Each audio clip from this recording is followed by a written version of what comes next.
मित्रांनो, पुन्हा एकदा तुमचं स्वागत आहे आपल्या युट्यूब चॅनल वरती। तुम्ही जर नवीन असाल तर चॅनलला सबस्क्राइब करून ठेवा, साईडला असणाऱ्या बेल आयकॉन वरती पण प्रेस करा आणि व्हिडिओ आवडल्यास व्हिडिओला लाईक करून जा। बघा मित्रांनो, आपण कॅन हा टॉपिक पाहतोय, म्हणजे दिवसभरामध्ये जे वाक्य आपण बोलतो त्याच्यामधले असे वाक्य की ज्यांच्या शेवटी शकतो, शक्ती, शकते, शकतात अशा प्रकारचा उच्चार येतो, ते वाक्य इंग्लिश मध्ये कसे ट्रान्सलेट करायचे हे आपण पाहतोय। ह्याच्यामधले आपण आतापर्यंत होकारार्थी वाक्य पाहिले, प्रश्नार्थी वाक्य पाहिले। आज आपण पाहणार आहोत नकारार्थी वाक्य आणि नकारार्थी प्रश्नार्थी वाक्य कशा प्रकारे ट्रान्सलेट करायचे। बघा मित्रांनो, आपण काय पाहिलं की राम कार चालवू शकतो, राम कार चालवू शकतो हे होकारार्थी प्रकारचं वाक्य आहे।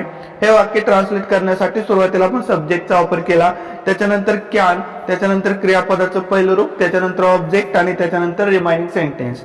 तसंच आपण याच प्रश्नार्थी वाक्य बनवलं, ते कसं होतं, राम कार चालवू शकतो का, म्हणजे शेवटी का लावलं होतं। हे वाक्य ट्रान्सलेट करत असताना सुरुवातीला आपण कॅनचा वापर केला, त्याच्यानंतर सब्जेक्ट, त्याच्यानंतर क्रियापदाचं पहिलं रूप, त्याच्यानंतर ऑब्जेक्ट आणि त्याच्यानंतर रिमाइनिंग सेंटेन्स लिहून आपण प्रश्नचिन्ह दिलं। तर आता आपण पाहतोय नकारार्थी वाक्य आणि नकारार्थी प्रश्नार्थी वाक्य।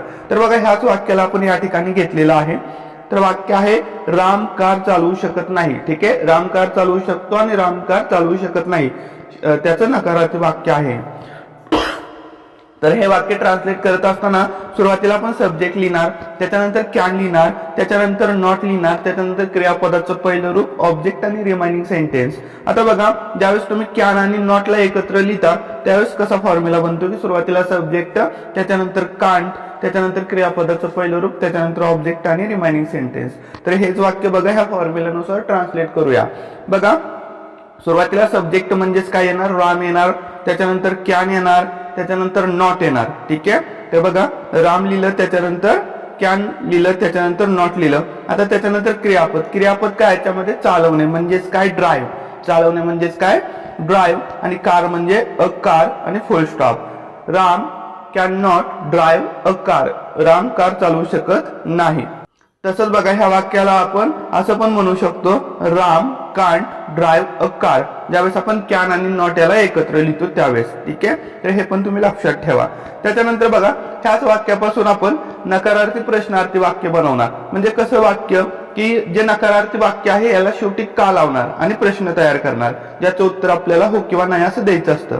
जसं की बघा, राम कार चालवू शकत नाही का, राम कार चालवू शकत नाही का। तर बघा, फॉर्म्युला काय, ह्याच्यासाठी सुरुवातीला कॅनचा वापर करणार आपण। ठीक आहे, कॅनचा, त्याच्यानंतर काय, सब्जेक्ट, त्याच्यानंतर नॉट, त्याच्यानंतर क्रियापदाचं पहिलं रूप, ऑब्जेक्ट आणि रिमाइनिंग सेंटेन्स लिहून प्रश्नचिन्ह। आपण कॅन सुरुवातीला घेतलंय। ठीक आहे, सुरुवातीला। तर बघा, किंवा तुम्ही असं पण म्हणू शकता, ज्यावेळेस तुम्ही कॅन आणि नॉट याला एकत्र लिहिता, कांट, त्याच्यानंतर सब्जेक्ट, त्याच्यानंतर क्रियापदाचं पहिलं रूप, त्याच्यानंतर ऑब्जेक्ट आणि त्याच्यानंतर रिमाइनिंग सेंटेन्स लिहून प्रश्नचिन्ह। आता वाक्य कसं बनणार बघा, काय वाक्य, राम कार चालवू शकत नाही का। तर प्रश्न विचारला, शेवटी का लावून, म्हणून आपण कॅनला सुरुवातीला लिहिणार, त्याच्यानंतर राम, त्याच्यानंतर नॉट, त्याच्यानंतर ड्राईव्ह आणि अ कार।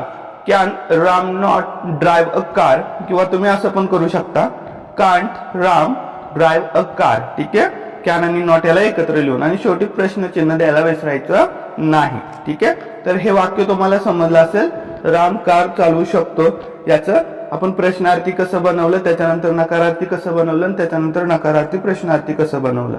आता बघा, पुढचं वाक्य घेऊया, मी हे पुस्तक वाचू शकत नाही, मी हे पुस्तक वाचू शकत नाही। तर सुरुवातीला काय करणार, मी म्हणजेच काय, आय लिहिलं, त्याच्यानंतर कॅन, त्याच्यानंतर नॉट, त्याच्यानंतर क्रियापद, क्रियापद काय, वाचू म्हणजेच वाचणे म्हणजे रीड, आणि त्याच्यानंतर हे पुस्तक म्हणजे this book, I can not read this book, अशा प्रकारे। किंवा तुम्ही हेच वाक्य असं पण म्हणू शकता, I can't read this book, मी हे पुस्तक वाचू शकत नाही। आता बघा, ह्याच वाक्यापासून प्रश्नार्थी नकारार्थी वाक्य कसं बनवायचं, मराठीमध्ये बनवताना शेवटी का लावायचं आणि इंग्लिशमध्ये कॅनला सुरुवातीला लिहायचं। ठीक आहे, जसं की बघा, मी हे पुस्तक वाचू शकत नाही का आणि प्रश्नचिन्ह आहे। तर सुरुवातीला तुम्ही काय करणार, कॅन लिहिणार, त्याच्यानंतर सब्जेक्ट आय, मी म्हणजेच काय, आय, त्याच्यानंतर नॉट, त्याच्यानंतर क्रियापद रीड आणि त्याच्यानंतर हे पुस्तक म्हणजे दिस बुक आणि प्रश्नचिन्ह। आता बघा, किंवा असं पण म्हणू शकता तुम्ही, can't I read this book. ठीक आहे, can't I read this book, ठीक आहे, हे तुम्हाला समजलं असेल. नकारार्थी वाक्य, नकारार्थी प्रश्नार्थी वाक्य. आता बघा, श्वेता जोरात पळू शकत नाही हे वाक्य. श्वेता जोरात पळू शकत नाही, तर कसं बनवणार तुम्ही बघा. श्वेता लिहिलं सुरुवातीला, सब्जेक्ट आहे आपला, त्याच्यानंतर कॅन, त्याच्यानंतर नॉट, त्याच्यानंतर रन आणि त्याच्यानंतर जोरात म्हणजे फास्ट.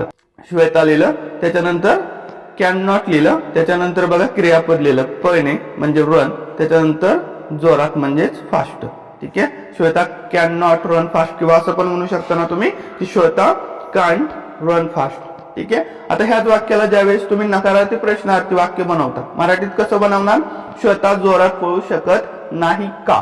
ठीक आहे, आणि इंग्लिश मध्ये ट्रान्सलेट करताना सुरुवातीला तुम्ही कॅनचा वापर करणार, कॅन लिहिलं, त्याच्यानंतर काय केलं तुम्ही श्वेता सब्जेक्ट लिहिला, त्याच्यानंतर 3 नंबरला नॉट, कॅन श्वेता नॉट आणि क्रियापद रन आणि त्याच्यानंतर जोरात म्हणजेच फास्ट आणि प्रश्नचिन्ह. Can Shweta not run fast, किंवा ह्याच वाक्याला तुम्ही कसं म्हणणार, ज्यावेळेस तुम्ही कॅन आणि नॉट याला एकत्र लिहिणार त्यावेळेस कांट श्वेता रन फास्ट.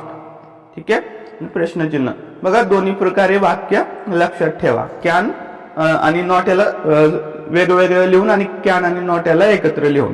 तर बघा मित्रांनो, होकारार्थी वाक्य, प्रश्नार्थी वाक्य, नकारार्थी वाक्य आणि नकारार्थी प्रश्नार्थी वाक्य कॅन या टॉपिकवरचे तुम्हाला समजले असतील.